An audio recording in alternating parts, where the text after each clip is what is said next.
Chris Aquino, na yun daw pong pinaghihinala ang bago niyang inspirasyon na ipinalit niya kay Vice Governor Mark Leviste. Kasama na raw po niya ngayon sa Amerika, kaya inspired daw po si Chris Aquino. Let's go!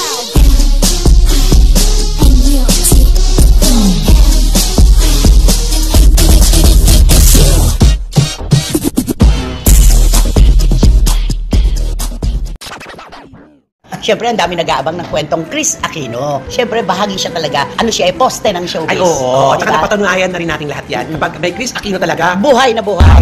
Marites. Correct. Tama yan. Ang dami po kasi naglalabasan na yun daw pong pinaghihinala ang bago niyang inspirasyon na ipinalit niya kay Vice Governor Mark Leviste. Kasama na raw po niya ngayon sa Amerika. Kaya inspired daw po si Chris Aquino. Naniniwala ka?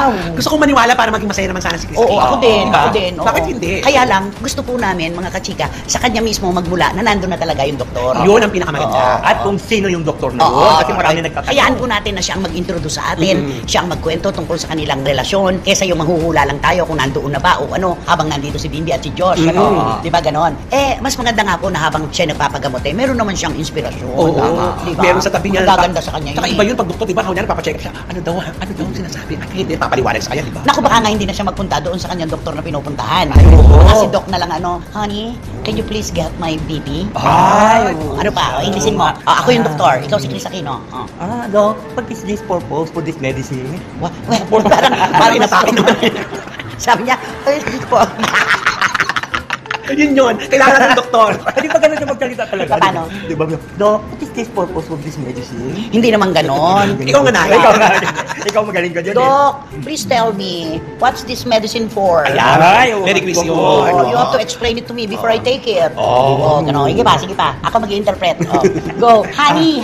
Kasi kunwari nga, nandun na. Nandun na ba yun? Hypothetical to, Will you please take this glass of water for me because I want to drink medicine? Diba? Honey. Honey. Honey. Will you please give that a chair so that you can sit here So, beside yayo me? ito, hindi doktor. Alam mo, mukhang iba na naman yung mga interpretasyon mo sa yayo. Ang kailangan ni Chris. Doktor to be. Ay, hindi kasi Doktor diba? siya, Doc. Kaya nga, nag-ano siya ng doktor para alagaan siya. Kaya nga, ba't ko na lang mga dalawa? Kukuha silya. Kukunin yung tubig. Ano ba? Honey, mali na yung ginagawa mo. Siyempre parang gusto kasi ni Chris na kakwentuhan. Kaya sabi niya sa doktor, honey, will you please push the chair beside me because I want to talk to you. Push the chair beside me. So, paano magiging malapit Push and pull. Ano pa? Okay. Come on. Let's talk. Let's watch movies together. Ganon. Ano pa? Honey. Honey, my love, So sweet. Ganon. Yon. Hindi, seryosohan po. Mas mamatamisin namin na totoong nandoon na nga ang mahiwagang doktor para naman sa kabila po ng nararanasan ni Chris Aquino, pagpapagamot na ito na nahihirapan na siya, meron naman po siyang pinagkukunan ng inspirasyon. Mas magandang makita si Chris na maligaya. Yes, kasi pag maligaya si Chris, maraming maligayang Pilipino. Totoo. Na nagmamahal kay Chris. Totoo yan. Di ba may kasabihan nga noon, nung bago uminter si Chris sa mga talk show, di ba? Sinasabi nila, Chris Aquino is talking, everybody listen.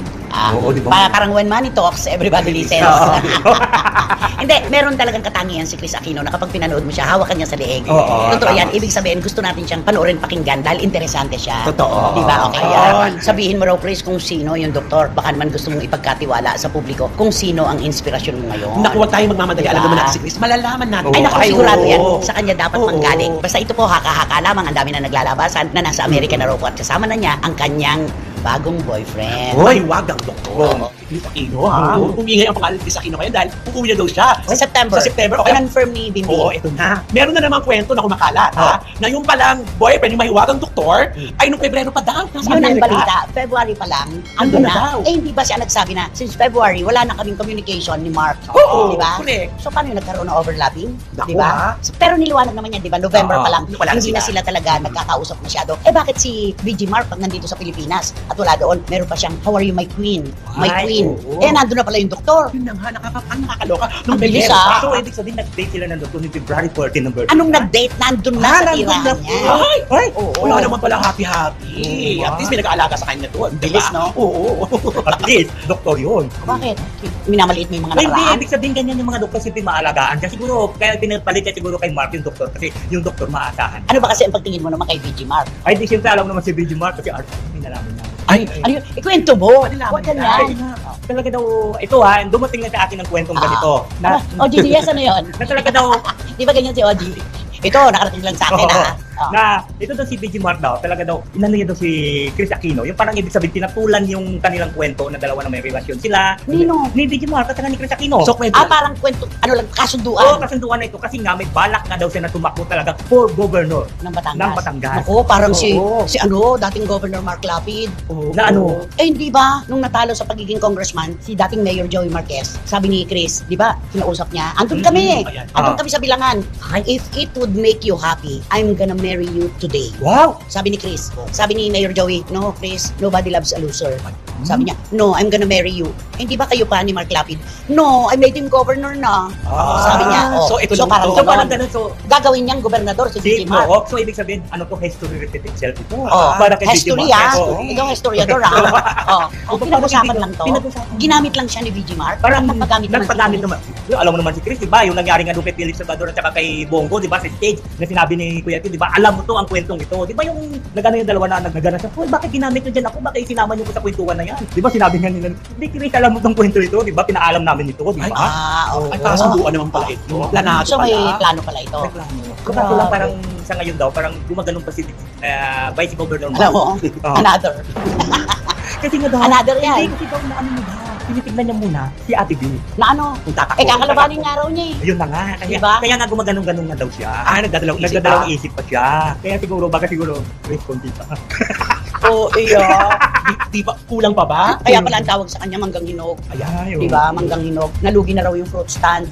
Na bankrupt na raw. Hindi naman natin mapipigilan ang pagtawag sa kanya ng ating mga netizens, di ba? Oo, kasi ano yung nakakahiyaman sa kanyang estado, di ba may tumatawag po sa kanyang caregiver? Ayan na. Di ba parang ganon? Kasi parang OA. Ginagawa niya ang lahat, di ba? Iniiwan ang constituents, pupunta doon kay Tama, Chris. oo.